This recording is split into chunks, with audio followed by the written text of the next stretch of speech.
আসসালামু আলাইকুম। এটা হচ্ছে মূলা শাক, দেখেন কি সুন্দর, অনেক সুন্দর করে কেটে নিয়েছি।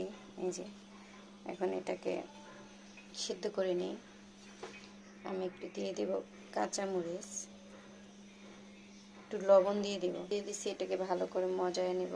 শাকটা মজায় নিচ্ছি। এখন এই যে রসুন, শুকনা মরিচ আর পেঁয়াজ দিয়ে দিচ্ছি। আর এখানে আছে কচু চিংড়ি, বাজার থেকে নিয়ে আসছিলাম। এগুলো শুধু শীতের দিনেই পাওয়া যায়। এগুলো এখন দিয়ে দিব।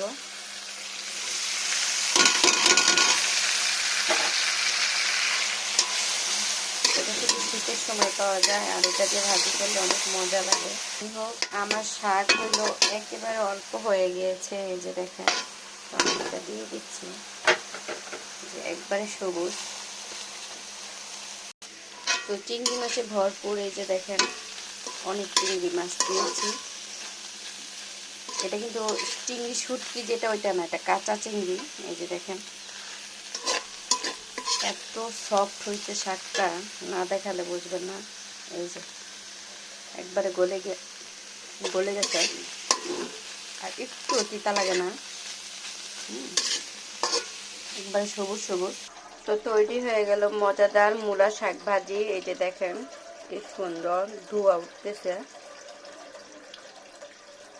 ভরপুর চিংড়ি মাছ দিয়ে।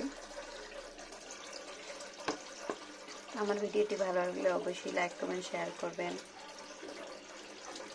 আল্লাহ হাফেজ।